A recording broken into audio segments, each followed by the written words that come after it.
Short Stories Podcast, a production of AdventuresInAudio.net, is right here.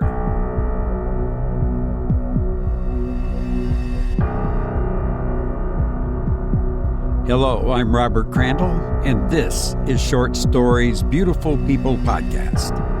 Yeah, maybe I should name it that, because short stories of horror fiction is what I read, and beautiful people are who listen to this show.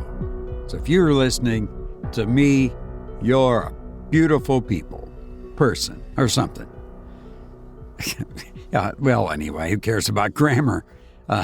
Anyway, I am grateful that you do listen. And please tell a friend if you like the show. Well, you're beautiful, but I am not, because I haven't had a haircut in more than 8 weeks, maybe. It might be 10, 12. I don't know. It's awful. I looked in the mirror this morning, and the image reminded me of Albert Einstein. Yeah. However, that would be the only thing we have in common. Oh, no, he smoked a pipe, as do I. So there's 2 things we have in common. But anyway, I doubt that the most acute mental enlightenment would suggest any other in-kind characteristics of me and the eminent physicist. Nothing ever goes right for me. Well, anyway, I hope all is well with you. On this episode, we're going to have a horror word of the day. And that word today is baleful, spelled B-A-L-E-F-U-L.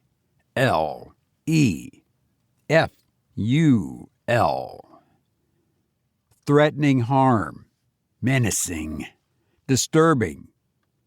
Merriam-Webster says deadly or pernicious in influence. Also a vague feeling of fear and apprehension. Have you been feeling baleful lately? I can understand, but I sure hope not. Our feature story is by M.R. James. Other stories by M.R. James in our back catalog include Casting of the Runes. Pretty creepy.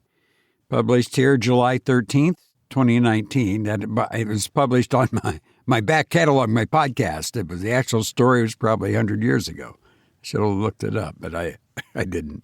And the other one is Lost Hearts. Ooh, man, that one's even gruesome. And that was published in our back catalog August 22nd of 2015. So you can go listen to those too. And we'll have some more of M.R. James stories in the future. I'm surprised I haven't done more because they are so good. So we'll have some more by M.R. James. In this story, a strange painting changes and shows a crime. I hope you enjoy The Mezzotint by M.R. James.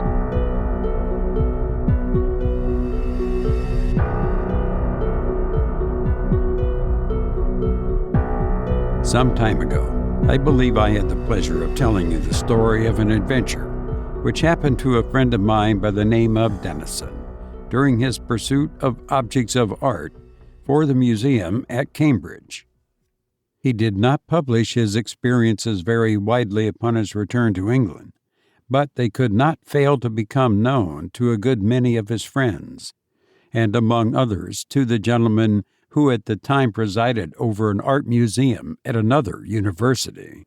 It was expected that the story should make a considerable impression on the mind of a man whose vocation lay in lines similar to Dennison's, and that he should be eager to catch any explanation of the matter which tended to make it seem improbable that he should ever be called upon to deal with so agitating an emergency.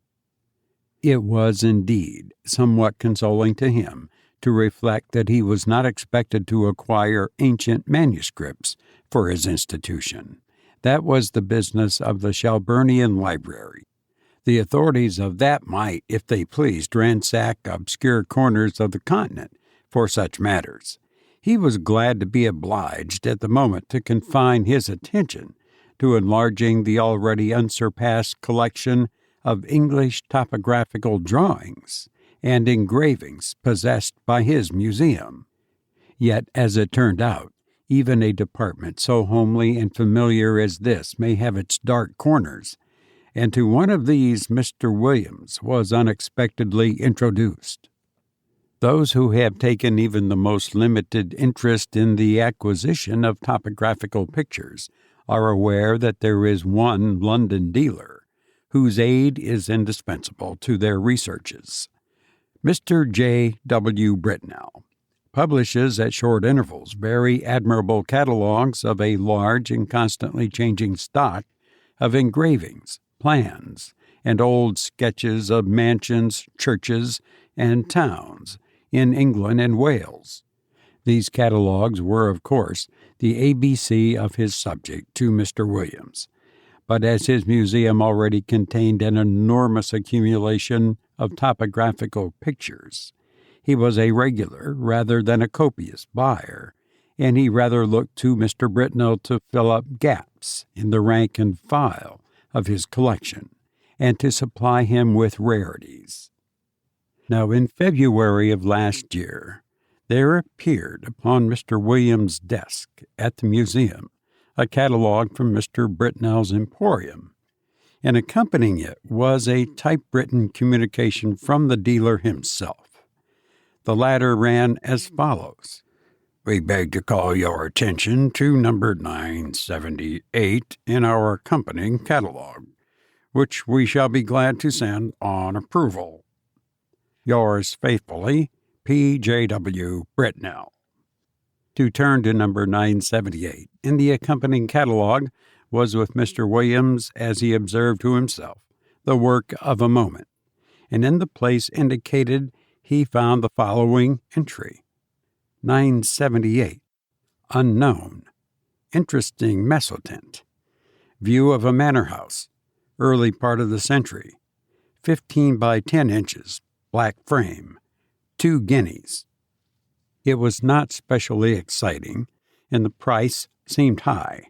However, as Mr. Britnell, who knew his business and his customer, seemed to set store by it, Mr. Williams wrote a postcard asking for the article to be sent on approval, along with some other engravings and sketches which appeared in the same catalogue, and so he passed without much excitement of anticipation to the ordinary labors of the day. A parcel of any kind always arrives a day later than you expect it, and that of Mr. Britnell proved, as I believe the right phrase goes, no exception to the rule. It was delivered at the museum by the afternoon post of Saturday, after Mr. Williams had left his work, and it was accordingly brought round to his rooms and the college by the attendant, in order that he might not have to wait over Sunday before looking through it and returning such of the contents as he did not propose to keep. And here he found it when he came in to tea with a friend. The only item with which I'm concerned was the rather large black-framed Mezzotint, of which I have already quoted the short description given in Mr. Britnell's catalogue. Some more details of it will have to be given, though I cannot hope to put before you the look of the picture as clearly as it is present to my own eye. Very nearly the exact duplicate of it may be seen in a good many old inn parlors or in the passages of undisturbed country mansions at the present moment. It was a rather indifferent Mezzotint, and an indifferent Mezzotint is, perhaps, the worst form of engraving known. It presented a full-face view of a not very large manor house of the last century, with 3 rows of plain sashed windows, with rusticated masonry about them, a parapet with balls or vases at the angles, and a small portico in the center.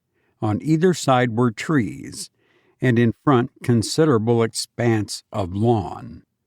The legend A.W.F. Sculpset was engraved on the narrow margin, and there was no further inscription. The whole thing gave the impression that it was the work of an amateur. What in the world Mr. Britnell could mean by affixing the price of 2 guineas to such an object was more than Mr. Williams could imagine. He turned it over with a good deal of contempt. Upon the back was a paper label, the left-hand half of which had been torn off. All that remained were the ends of 2 lines of writing. The first had the letters N-G-L-E-Y, Hall. The second, S-S-E-X.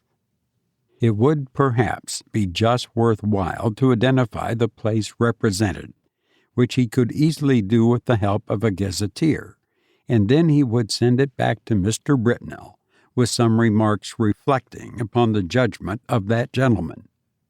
He lighted the candles, for it was now dark, made the tea, and supplied the friend with whom he had been playing golf, for I believe the authorities of the university I write of indulge in that pursuit by way of relaxation. The tea was taken to the accompaniment of a discussion which golfing persons can imagine for themselves, but which the conscientious writer has no right to inflict upon any non-golfing persons. The conclusion arrived at was that certain strokes might have been better, and that in certain emergencies neither player had experienced that amount of luck which a human being has a right to expect. It was now that the friend, let us call him Professor Binks, took up the framed engraving and said, "What is this place, Williams?" "Just what I'm going to try to find out," said Williams, going to the shelf for a gazetteer. "Look at the back, something Lee Hall, either in Sussex or Essex. Half the name's gone. You see, you don't happen to know it, I suppose." "It's from that man Britnell, I suppose, isn't it?" said Binks. "Is it for the museum?" "Well, I think I should buy it if the price was 5 shillings, said Williams. "But for some unearthly reason he wants 2 guineas for it. I can't conceive why. It's a wretched engraving, and there aren't even any figures to give it life." "It's not worth 2 guineas, I should think," said Binks.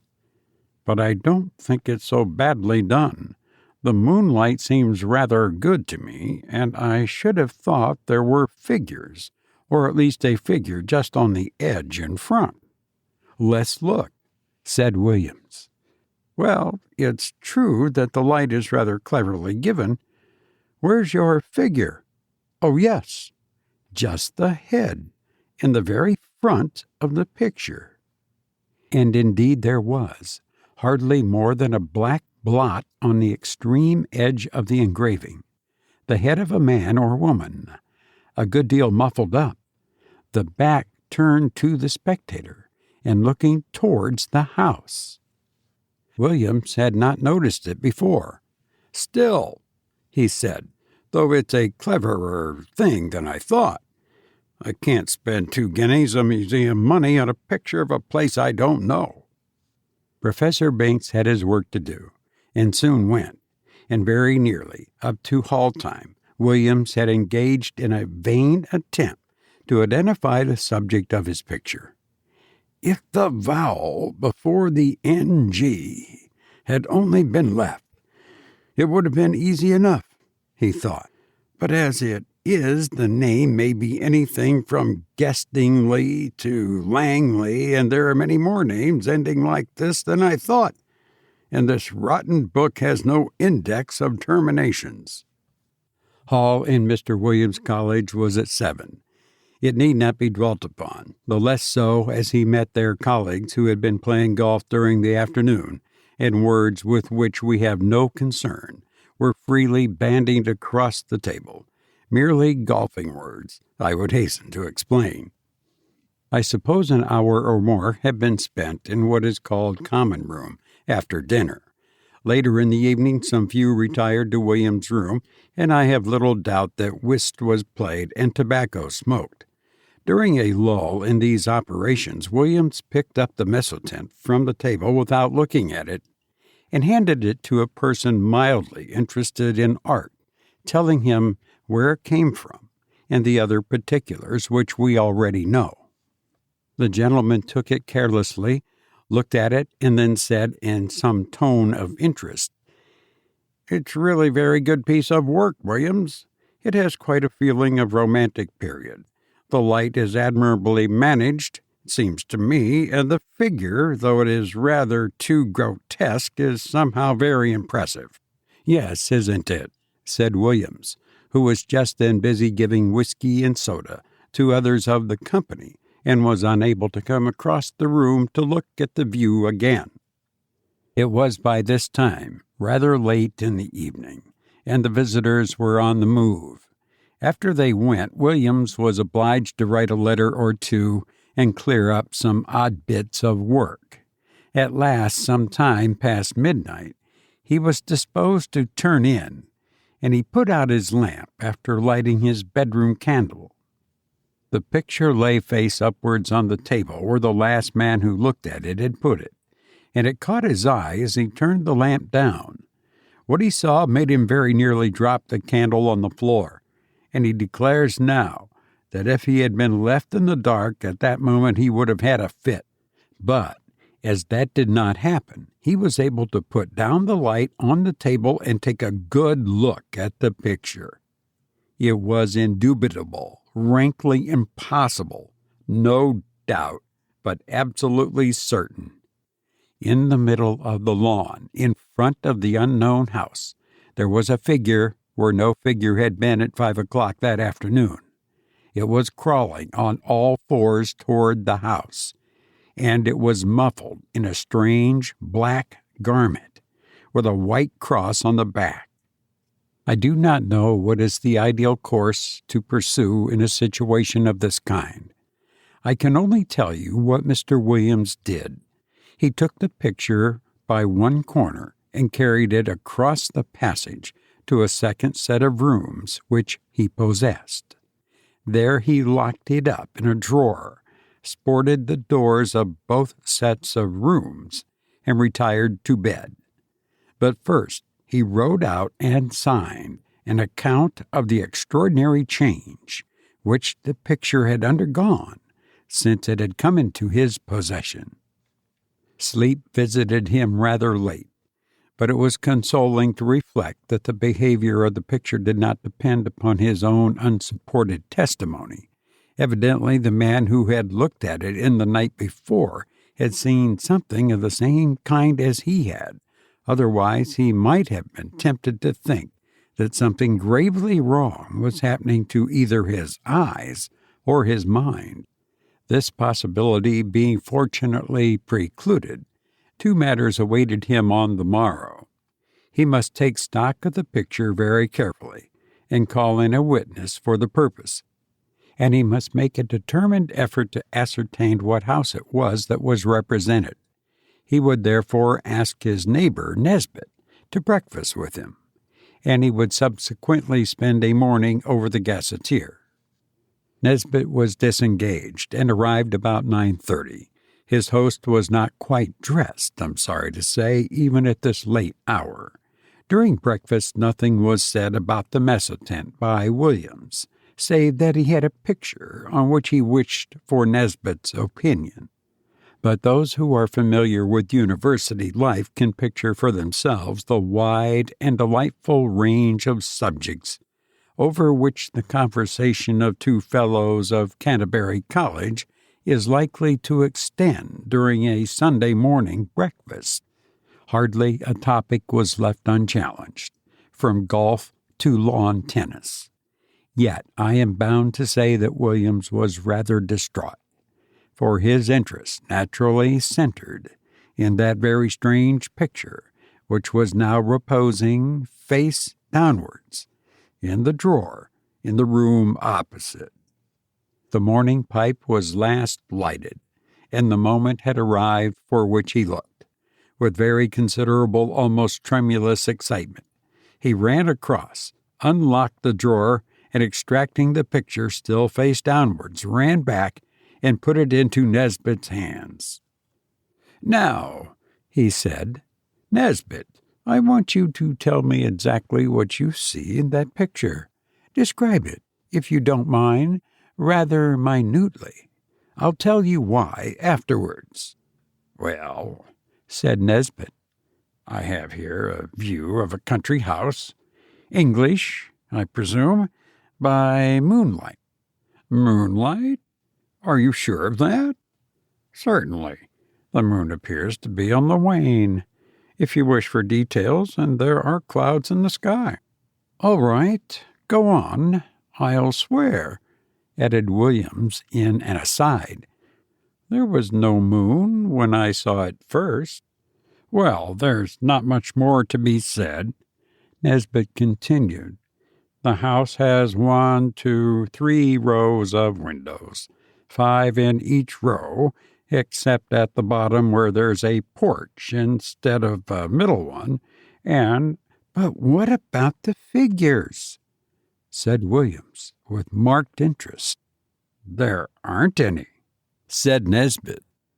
"But what? No figure on the grass in front?" "Not a thing." "You'll swear to that?" "Certainly I will. But there's just one other thing." "What?" "Why, one of the windows on the ground floor, left at the door, is open." "Is it really?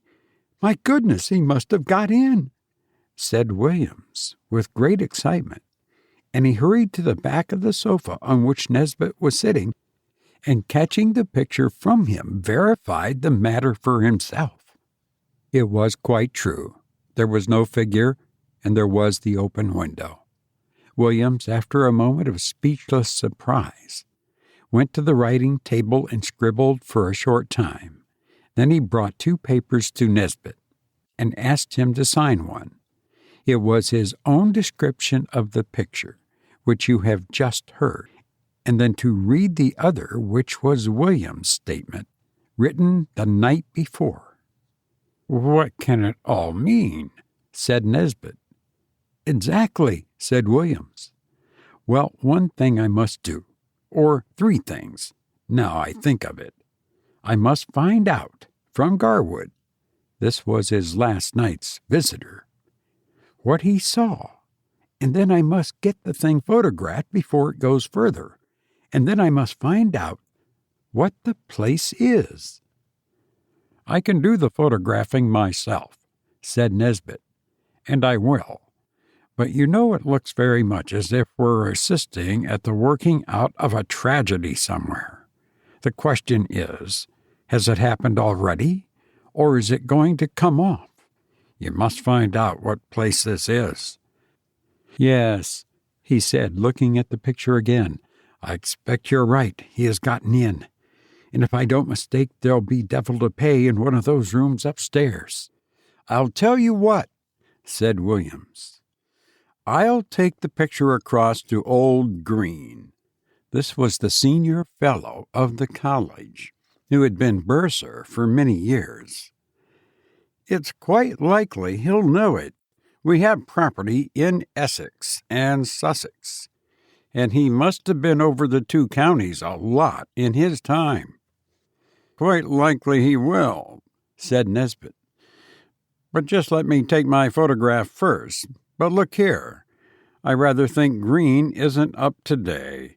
He wasn't in hall last night, and I think I heard him say he was going down for the Sunday." "That's true," said Williams. "I know he's gone to Brighton. Well, if you'll photograph it now, I'll go across to Garwood and get his statement, and you keep an eye on it while I'm gone. I'm beginning to think 2 guineas is not a very exorbitant price for now." In a short time he had returned and brought Mr. Garwood with him. Garwood's statement was to the effect that the figure, when he had seen it, was clear of the edge of the picture, but he had not got far across the lawn. He remembered a white mark on the back of its drapery, but could not have been sure it was a cross. A document to this effect was then drawn up and signed, and Nesbit proceeded to photograph the picture. "Now what do you mean to do?" he said. "Are you going to sit and watch it all day?" "Well, no, I think not," said Williams. "I rather imagine we're meant to see the whole thing. You see, between the time I saw it last night and this morning, there was time for lots of things to happen.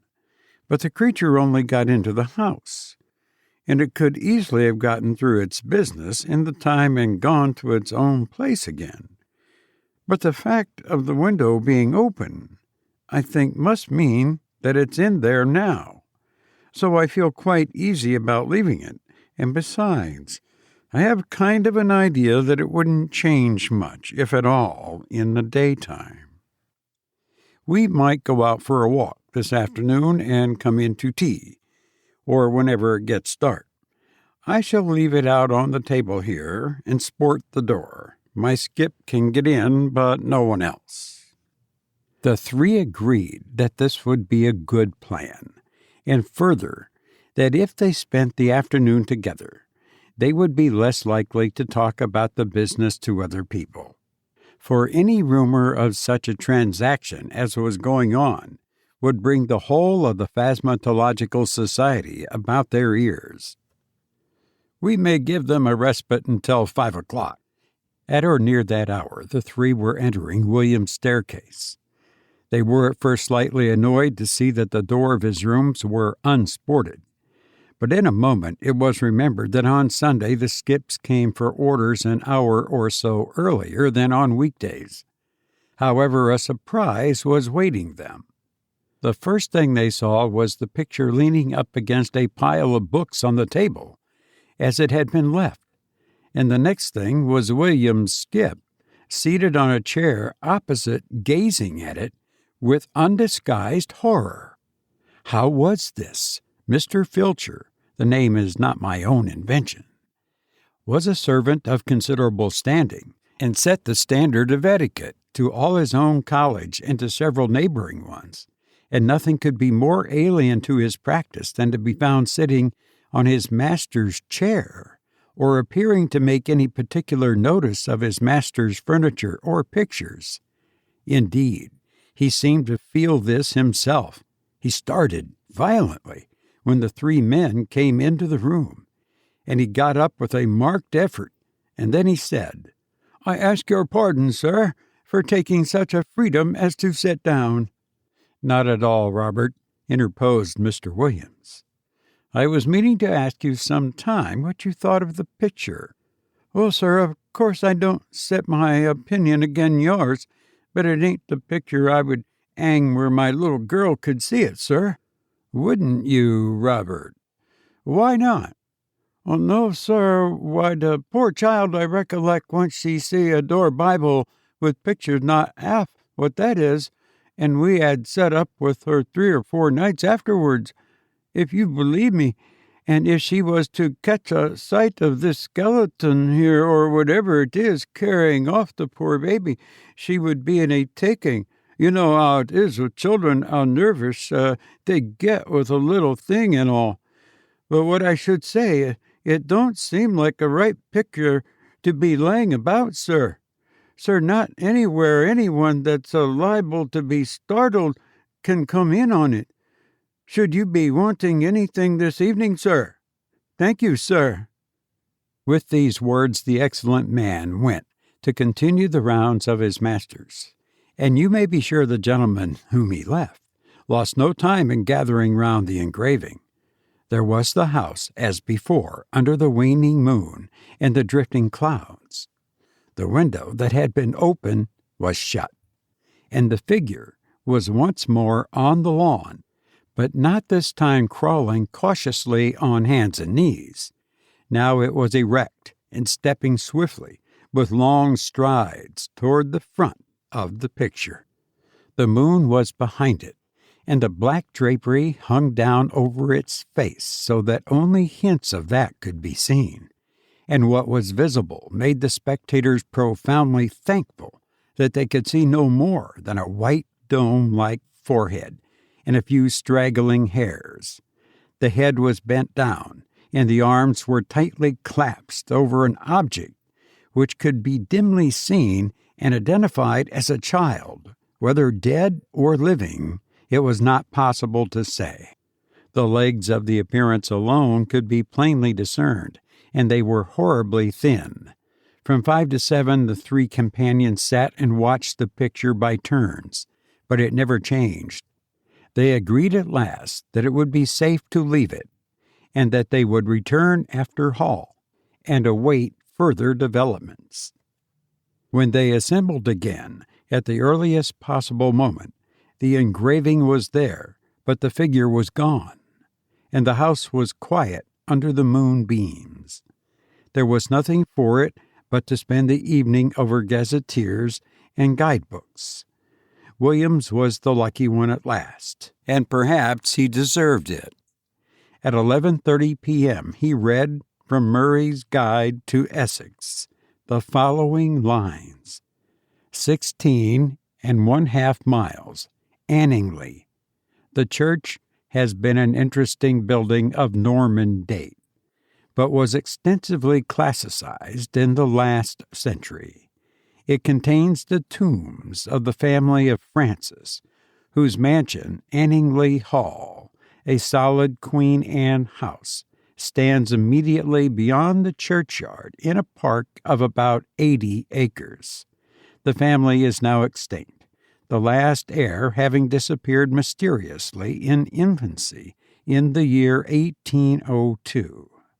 The father, Mr. Arthur Francis, was locally known as a talented amateur engraver in Mezzotint. After his son's disappearance, he lived in complete retirement at the Hall and was found dead in his studio on the 3rd anniversary of the disaster, having just completed an engraving of the house, impressions of which are of considerable rarity. This looked like business, and indeed Mr. Green, upon his return, at once identified the house as Anningley Hall. "Is there any kind of explanation of the figure, Green?" was the question which Williams naturally asked. "I don't know. I'm sure, Williams, what used to be said in the place when I first knew it, which was before I came up here, was just this. Old Francis was always very much down on these poaching fellows, and whenever he got a chance he used to get a man whom he suspected of it turned off the estate, and by degrees he got rid of them all but one. Squires could do a lot of things then that they daren't think of now. Well, this man that was left was what you find pretty often in that country, the last remains of a very old family. I believe they were lords of the manor at one time. I recollect just the same thing in my own parish." "What, like the man in Tests of D'Urberville's?" Williams put in. "Yes, I dare say it's not a book I could ever read myself, but this fellow could show a row of tombs in the church there that belonged to his ancestors, and all that went to sour him a bit. But Francis, they said, could never get at him. He always kept just on the right side of the law, until one night the keepers found him at it in a wood right at the end of the estate. I could show you the place now. It marshes with some land that used to belong to an uncle of mine. And you can imagine there was a row. And this man, Gaudy, that was the name, to be sure, Gaudy. I thought I should get it, Gaudy. He was unlucky enough, poor chap, to shoot a keeper. Well, that was what Francis wanted. And grand juries, you know what they would have been then. And poor Gaudy was strung up in double quick time. And I've been shown the place he was buried in, on the north side of the church. You know the way in that part of the world. Anyone that's been hanged or made away with themselves, they bury them that side. And the idea was that some friend of Gaudy's, not a relation, because he had none, poor devil. He was the last of his line, kind of a spes ultima gentis. Must have planned to get hold of Francis' boy and put an end to his line, too. I don't know. It's rather an out-of-the-way thing for an Essex poacher to think of, but I should say now it looks more as if old Gaudy had managed the job himself. Bah, I hate to think of it. Have some whiskey, Williams." The facts were communicated by Williams to Denniston, and by him to a mixed company, of which I was one, and the Sadducean professor of ophiology another. I am sorry to say that the latter, when asked what he thought of it, only remarked, "Oh, those Bridgeford people will say anything," a sentiment which met with the reception it deserved. I have only to add that the picture is now in the Ashleyan Museum, that it has been treated with a view to discovering whether sympathetic ink has been used in it, but without effect, that Mr. Bridnell knew nothing of it save that he was sure it was uncommon, and that, though carefully watched, it has never been known to change again. You've been listening to The Mezzotint by M.R. James. Albert Einstein once said, "Two things are infinite, the universe and human stupidity, and I'm not sure about the universe." I've enjoyed being with you for this episode, and I hope to be with you again soon. Please be well, and thank you for listening to me.